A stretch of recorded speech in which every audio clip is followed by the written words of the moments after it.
What's up, everybody? My name is Scott Paddock, and today I'm going to give you 3 simple tips to get a bigger, fatter saxophone tone.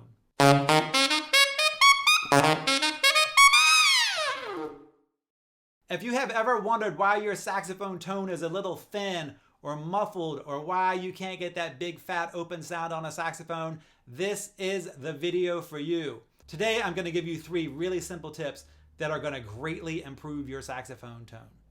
So before we dive into the tips, we need to talk about how the saxophone actually makes sound. And the way that happens is your Airstream hits the reed and the reed vibrates. So we have 2 variables that we need to deal with. First, we need to deal with how fast the reed is vibrating, how fast or slow the reed is vibrating. And second, we need to deal with how much air we are putting into the saxophone. Those are the 2 variables that are going to give you a bigger, fatter saxophone sound. So tip number 1 is all about the placement of the mouthpiece, which I consider part of your embouchure. Now, I've done a couple videos that dive deep into embouchure, and I would definitely suggest checking those out. Those are going to answer a lot of questions and probably fix a lot of problems. But today, we're just going to talk about the mouth placement on the mouthpiece, which is a really big deal. And actually, when I'm teaching lessons and I have students who aren't getting that big sound, this is the problem about 65 to 70% of the time. So where do you want to put your mouth on the mouthpiece? The answer to that is where the reed hits the mouthpiece. So if you take your mouthpiece, your neck and your mouthpiece, and you pull it and you put it on the side and you close one eye, you can see exactly where the mouthpiece hits the reed. That's where you want your bottom lip. That's where you want your embouchure. You want your bottom lip here and your top teeth here. So that's going to give you about that much reed vibrating. What happens a lot is students are taking in too little mouthpiece. So instead of being here where the reed hits the mouthpiece, they'll be here where the reed doesn't hit the mouthpiece, and you have a lot less reed vibrating. So the more reed that you have that's vibrating, the bigger your tone is going to be.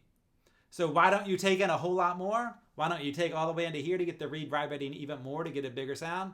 Because you can't control that. There's only a certain amount that you can control, and the perfect spot is where the reed hits the mouthpiece. All right, so I am going to play a G scale 2 different ways. The first way is with my mouth on the right spot on the mouthpiece, and the second is going to be taking in too little mouthpiece, and you're going to hear a very big difference. Here's the first way. I'm going to take in the correct amount of mouthpiece. Nice big full sound. This time I'm going to take in less mouthpiece. I'm going to take in too little mouthpiece, and listen to what happens.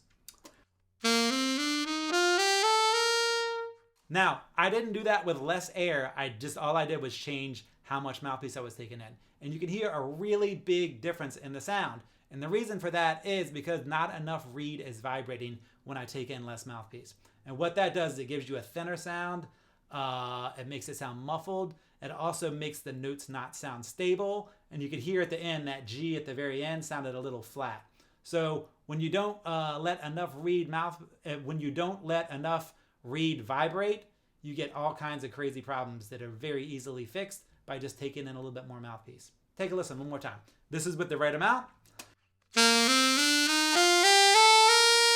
Now watch me slide it out.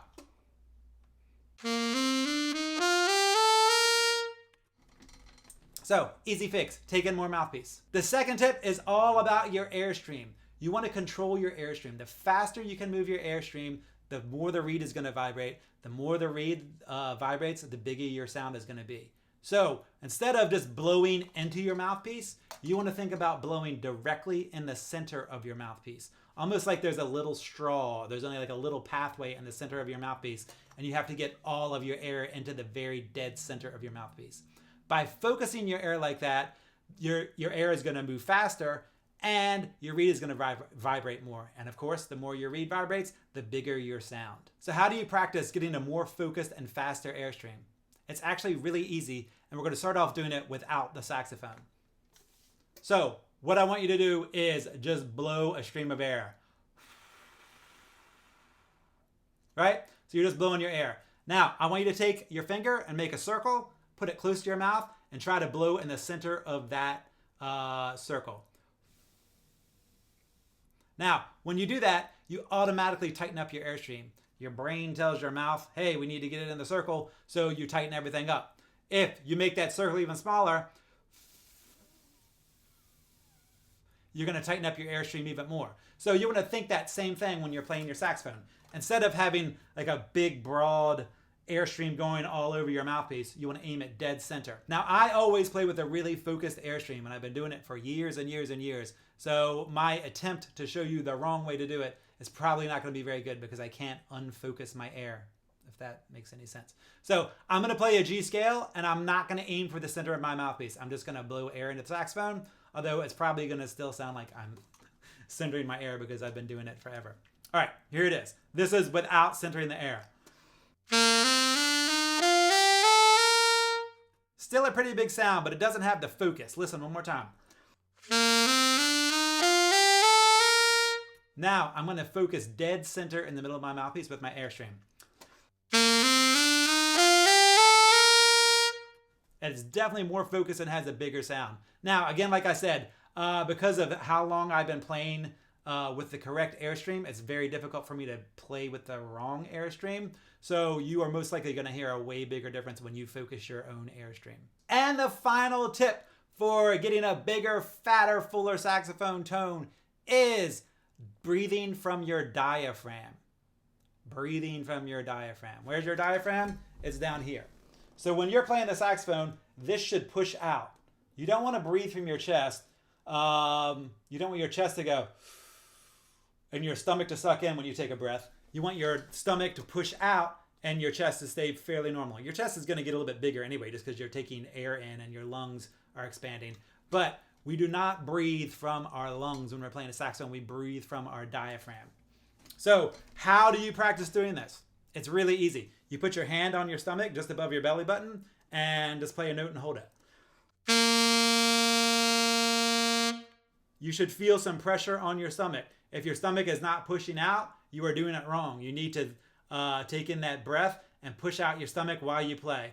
What that does is it creates a base for the Airstream, and it helps support the Airstream so you have a really steady, full Airstream. Now this time, I'm not going to fill up my diaphragm. So I'm going to breathe, and you're just going to see my chest expand, but my stomach is not going to push out. What that's going to do is make my Airstream not quite as strong because it's not being pushed from my diaphragm instead of it's just coming from my chest. So when we're pushing from my diaphragm, the Airstream is way more stable, and it's moving faster and cleaner and tighter. So this time, again, I'm just going to do from my chest. Now, again, you might not have heard much of a difference in my sound, but that's because I know how to manage my air very well. But when you do that on your own, I can promise you, if you're breathing from your chest and your stomach is not sticking out, your diaphragm is not pushing out, you're going to hear a really big difference in your breath support. So your 3 tips are: first, make sure you take in enough mouthpiece, the correct amount of mouthpiece. That is going to give you a huge difference in your tone. Second, make sure you are focusing your air dead center in the middle of your mouthpiece. Third, make sure you are breathing from your diaphragm so that your stomach, your belly, is pushing out when you play, not just your chest opening up. So we want to breathe from our diaphragm. If you now know the 3 simple tips to getting a bigger, fatter, fuller saxophone sound, I'd really appreciate it if you subscribe to my channel, give me a thumbs up, and leave me a comment below. Thanks a lot.